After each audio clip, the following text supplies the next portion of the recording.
بسم الله الرحمن الرحيم. السلام عليكم ورحمة الله وبركاته. معكم المهندس هاني كامل من قناة تريبل اي بي.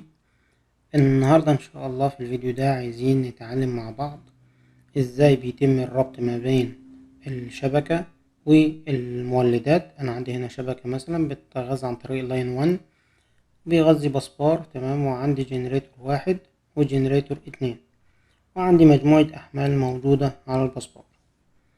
زي ما احنا عارفين ان شروط البارل اوبريشن او ان احنا نعمل سينكرونايزيشن ما بين الجنريتور والشبكة، او لو اتنين جنريتور هيربطوا مع بعض، كذلك في شروط للبارل اوبريشن ما بينهم.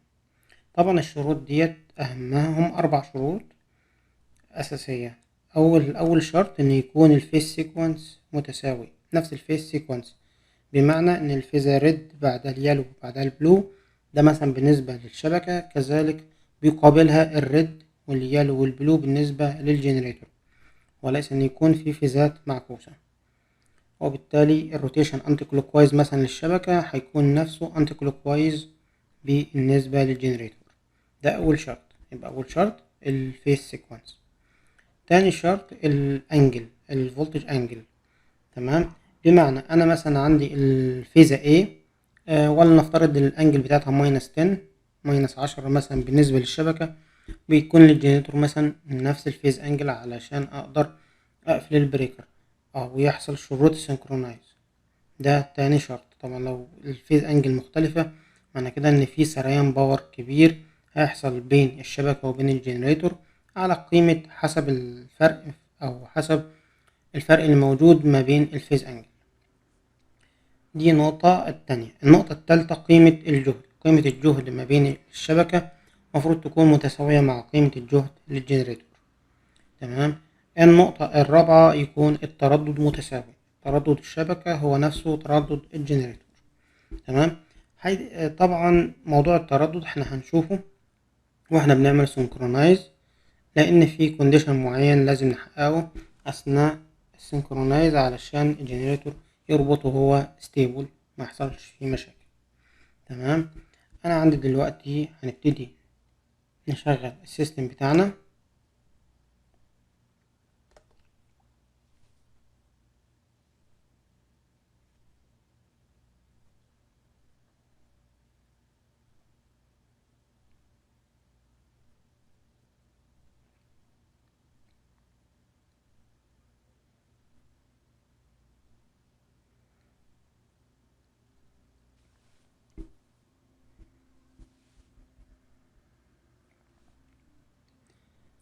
طبعا هنا أنا عندي الشبكة، تمام، الجهد بتاعها 7.97، هي 13.8، ف7.97 الفيز فولتج، تمام. طبعا عندي التيارات صفر لأن البريكر بتاع الشبكة لسه مفتوح اوبن، وعندي البريكرز كلها هنا مفتوحة، تمام.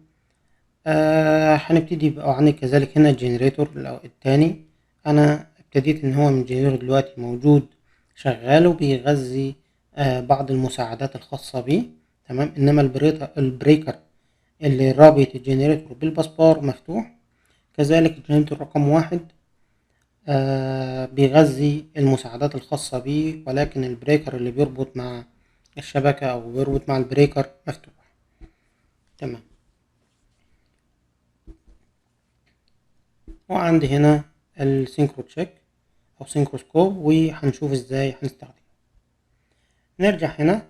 اول حاجه طبعا انا عندي هنا الخط اللي جاي من الشبكه هيبتدي يغذي بسبار ديد او بسبار معلهوش جهد، تمام. فبالتالي مفيش مشاكل، ممكن اقفل البريكر بتاعه. قفلت البريكر بتاعه، اصبح البسبار عليه جهد حاليا نفس جهد الشبكه، تمام. والتردد بتاعي هو 60 هرتز.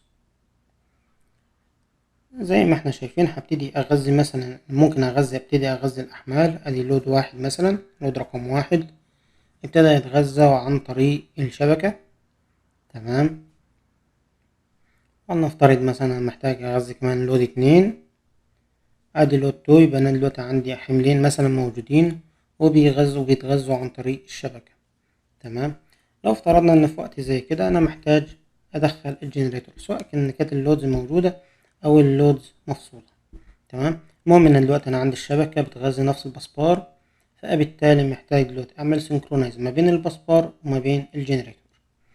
انا اللي افترضنا دلوقتي قفلت البريكر ده، هل البريكر هنا هيقفل؟ لا، هو مستني اوردر من سينكرو تشيك يشوف ان شروط السينكرونايزيشن كلها متوفرة ولا لا.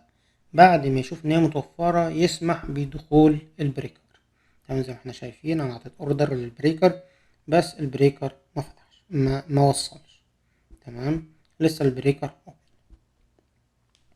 هنروح للسينكرو تشيك. تمام. انا دلوقتي عندي هنا انا مختار جنريتور 1 عشان اقدر اتحكم فيه. انا دلوقتي عندي قرايات الباس بار. تمام. 7 واخد الفيزا ايه مثلا. الجهد بتاع الفيزا ايه 7.6 كيلو فولت. الانجل بتاعت الفيزا ايه ماينس 4.2 ديجري، والفريكوانسي بتاعتها 60 هرتز. تمام. عندي جنريتور رقم 1، الجهد بتاعه 8.04، والانجل بتاعته زي ما احنا شايفين هي بتتغير باستمرار لان الفريكوانسي بتاعتها مختلفة. تمام. احنا نشوف زي ما احنا شايفين هنا الفريكوانسي اقل من فريكوانسي الشبكة. تمام. لو افترضنا ان انا بعد ما سويت الجهد او سويت الجهد وسويت الانجل وسبت الجنريتور او دخلت الجنريتور بالوضع ده، تمام، هيبتدي يحصل عليه ريفيرس باور. تمام. لان الفريكوانسي بتاعته اقل من الشبكة. طب الصح ان انا اظبط ان يكون الفريكوانسي بتاعته اعلى من الشبكة، وبالتالي طبعا بتكون بمقدار بسيط معلوم، بحيث ان بعد كده لما ابتدي اقفل البريكر يبتدي الجنريتور يغذي باور للشبكة، وليس العكس انه يحصل موتورنج.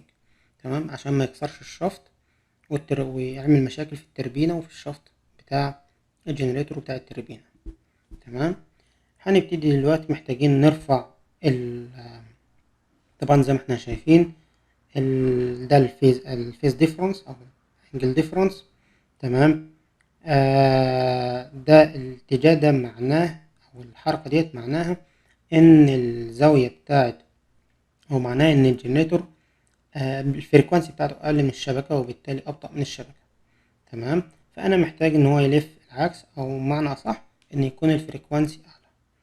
هنبتدي نغذي ونفتح الجوفرنر اكتر، بحيث ان الستيم او whatever لو جاز مثلا تربين مثلا نسبة الغاز تزيد والاحتراق يزيد، وبالتالي الفريكوانسي او التورك اللي داخل الجنريتور يزيد، والسرعة بتاعة الجنريتور تزيد، سرعة التربينة تزيد، وبالتالي الفريكوانسي بتاعة الجنريتور تزيد.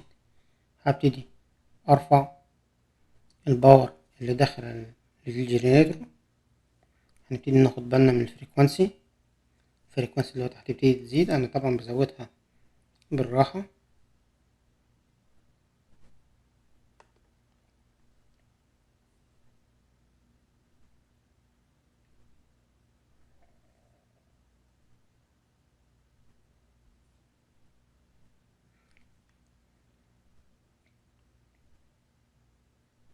زي ما احنا شايفين كل ما الفريكوانسي بتقرب كل ما الحركة هنا بتبقى بطيئة.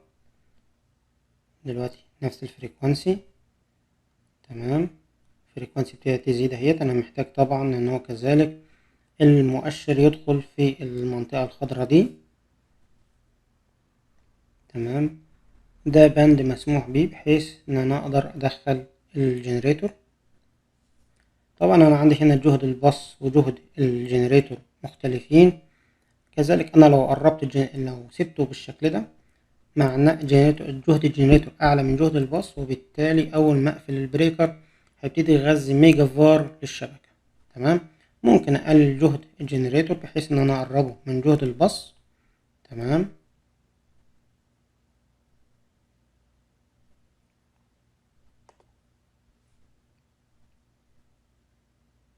زي ما احنا شايفين اديني بقلل جهد جهد الجنريتور قل. تمام.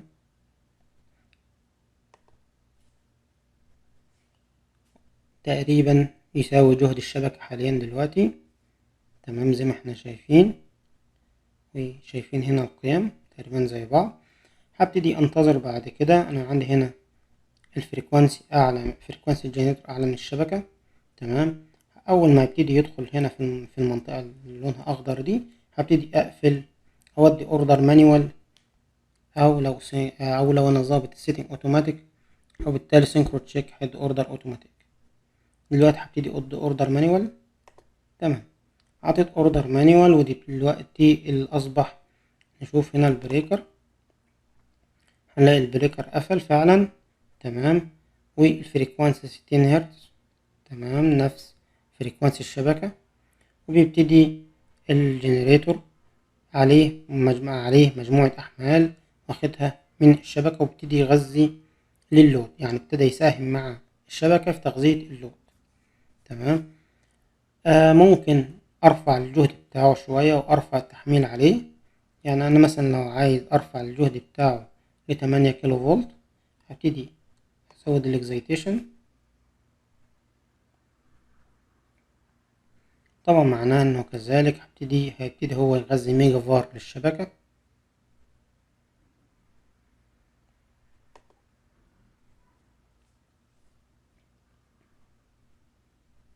زي ما احنا شايفين الميجا فار بتاعة الجنريتور بتاعنا اللي بيبتدي يغذيها للشبكة ويغذيها للأحمال.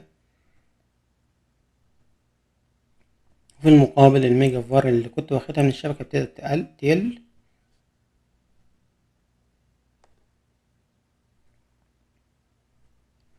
دلوقتي الجهد 8 كيلو فولت. تمام. الميجا فار هنا زادت، اللي ابتدي يغذيها للشبكة، والشبكة هنا بالنيجاتيف 10 ميجا فار. معنى كده إن الجنريتور ابتدى يغذي ميجا فار للشبكة، يغذي للأحمال، وكذلك يغذي ميجا فار للشبكة. تمام. وعندي هنا الجنريتور الأولاني بيساهم ب30 ميجا واط، بيغذيها للأحمال، وكذلك الشبكة بتساهم ب58 ميجا واط. أنا دلوقتي كذلك محتاج أدخل مثلا جنريتور رقم 2، هبتدي أجهزه. تمام. كذلك هو ما قفلش، لأن منتظر إن أنا أعمل شروط سينكرونايزيشن. تعالوا نبص عليها. تمام. هبتدي أختار جنريتور 2. عندي هنا الجهود متساوية، مفيش مشاكل. الفريكوانسي هنا الجنريتور أقل، محتاج أعلي الفريكوانسي بتاعته، وبالتالي هبتدي أزود الباور اللي جاية من البرايم موفر أو من التربينة.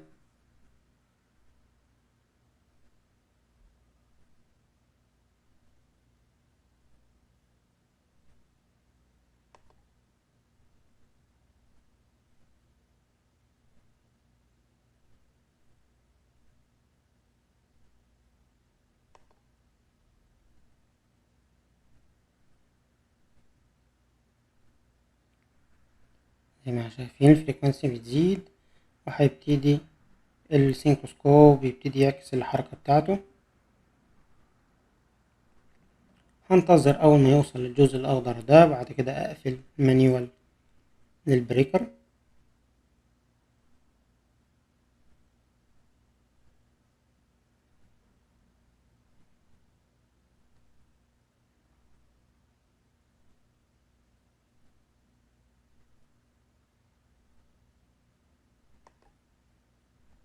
قفلت دلوقتي البريكر.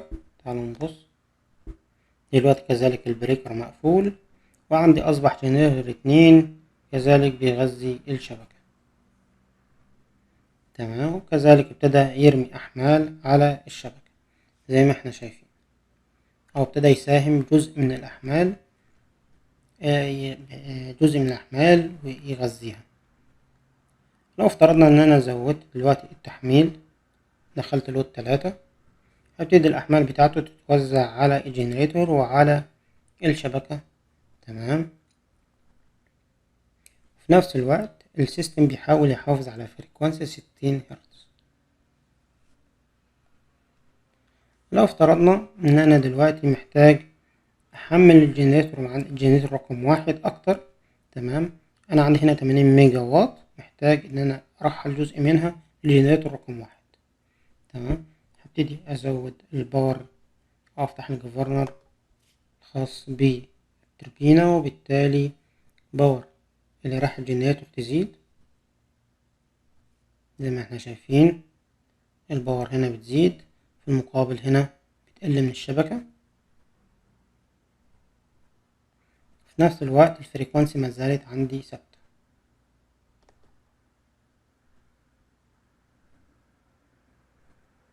هي بتزيد 38 ميجا وات، 39، هنا بتقل 70، 69، 68.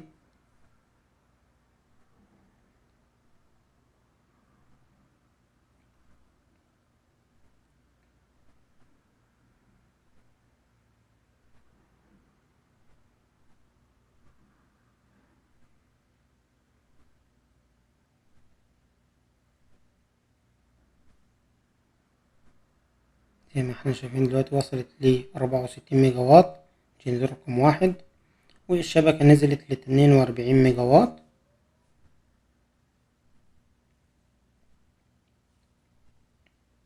أصبح دلوقتي عندي جنريتور 1 وجنريتور 2 بيحاولوا يحافظوا على الفريكوانسي ثابتة، وكذلك الشبكة بتحاول معاهم تحافظ على نفس الفريكوانسي.